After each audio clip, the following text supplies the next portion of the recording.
convirtieron en algo más apropiado, más útil, que es la técnica de la ruta crítica y el método de evaluación y revisión de programas.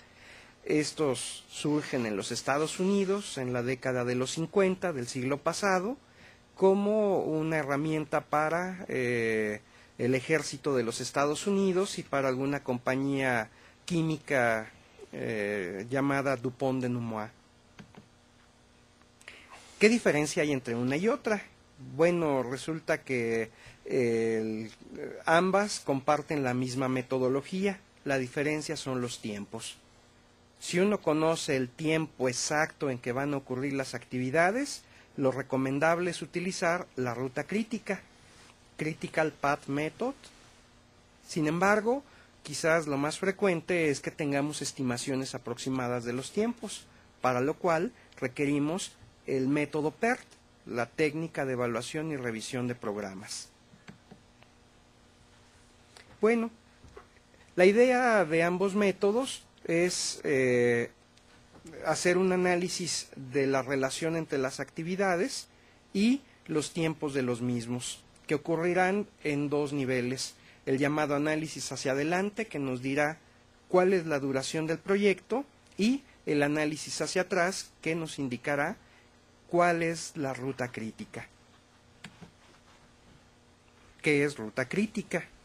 Bueno, la ruta crítica se refiere a aquellas actividades que tienen holgura cero.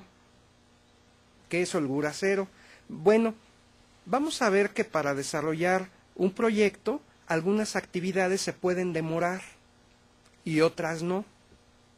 Si conjuntamos todas las actividades que no se pueden demorar, que tienen una duración establecida e inamovible, ese conjunto de actividades establecen la ruta crítica. O bien, si alguna de estas actividades de la ruta crítica se demora más de lo establecido, todo el proyecto se alarga. Si quieren ustedes una definición más adecuada, diríamos que la ruta crítica es la secuencia de los elementos terminales de nuestra red de proyectos, con la mayor duración entre ellos, y el conjunto nos va a determinar el tiempo para completar el proyecto. Existen varias formas de plantear la metodología de PERT-CPM. Yo les propongo la siguiente con 8 pasos. Primero, identifiquen ustedes cuáles son las tareas o actividades asociadas con su proyecto de educación a distancia. Segundo, identifiquen cómo están relacionadas entre sí estas actividades, cuáles requieren desarrollarse primero, cuáles van al mismo tiempo y ese orden. Tercero, pasar a la representación gráfica, es decir, utilizando nodos y arcos, utilizando círculos y líneas, vincular estas actividades entre sí para darnos cuenta de esta secuencia, de este orden en que ocurren las actividades. Otro elemento importante es el tiempo. ¿Cuál es la duración de cada actividad?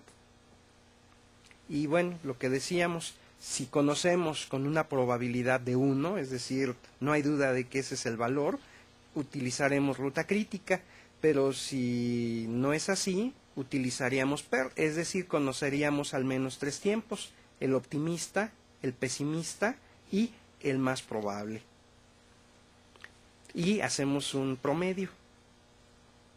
El quinto paso de esta propuesta que hoy les traigo es emplear la revisión hacia adelante de la red, ir acumulando los tiempos para determinar cuánto dura nuestro proyecto. Después vamos a utilizar en el paso número 6 un análisis que es llamado hacia atrás, el cual nos irá arrojando, vamos a ir restando los tiempos de duración de cada actividad para arribar nuevamente a la primera de estas tareas. En séptimo lugar, calcularemos las holguras, es decir, qué actividades pueden durar un poco más y cuáles tienen holgura cero. Y por último, aquellas que en esta etapa anterior hayan tenido holgura cero, serán las que formen la ruta crítica. En esta tabla que les muestro a continuación tenemos una lista con actividades, después precedencias y tiempos. Es una propuesta muy sencilla, pero que ustedes con facilidad pueden implementar en el proyecto que en este momento están desarrollando. Dejaría la palabra para que el doctor nos dé algunas ideas al respecto. Muchas gracias, Eduardo. Ya estamos llegando al final de esta videoconferencia y como quiera que sea, estos instrumentos son instrumentos que nos dan una idea precisa acerca del tiempo y de las acciones y los recursos que se van necesitando para el desarrollo y el avance del proyecto.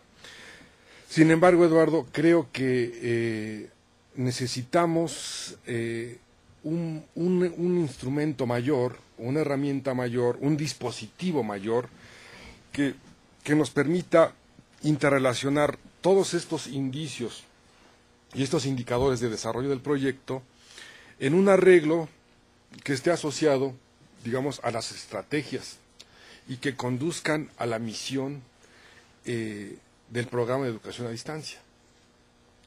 Entiendo que ese arreglo, que tú quizás más adelantito lo desarrolles, tiene que ver con lo que se llama un proceso de alineación.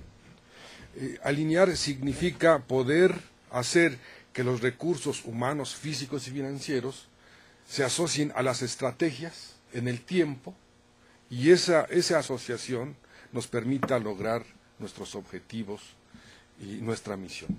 Entiendo que esa es la parte a la que tú vas a abordar ahorita. Entonces, ¿no nos quisieras tú decir qué entiendes por lo que es el tablero de mando? El tablero de mando integral de control o el control del tablero de mando. ¿Quisieras decirnos algo de eso? Me parece muy importante lo que nos acaba de decir, doctor. En efecto, alinear, quizás a mí me gustaría complementar su idea, pensándolo como sincronizar, poner a todos los elementos, procesos, personas, recursos de la organización en los mismos tiempos, todos también dirigiéndolos hacia la misión fundamental de nuestra institución de educación superior, de nuestro programa de educación a distancia. Y justamente una herramienta que surge en la década de los 90 del siglo pasado es el llamado cuadro de mando integral, tablero de mando integral o bien Balanced Scorecard. Bueno, definámoslo como una herramienta de control, la cual se va a encargar de traducir a través de una serie de perspectivas, que les hablaré en un momento de ellas, la misión y la estrategia en un amplio conjunto de medidas de actuación que proporcionan aquella estructura necesaria para gestionar y hacer la medición estratégica. Los profesores Robert Kaplan y David Norton, contadores ellos, especialistas en finanzas, encontraron que hasta ese momento los tableros de control hacían énfasis muy grande únicamente en la parte financiera. Razones financieras, estados contables, era lo tradicional, pero no bastaba para saber si la organización cumplía con esta parte estratégica. Y proponen un instrumento que incluye 4 perspectivas que van justamente a tratar de buscar esa alineación.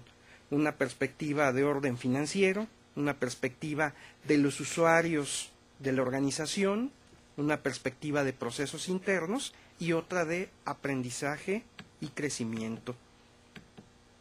En esta gráfica que tenemos a continuación, vemos cómo se interrelacionan estas 4 perspectivas.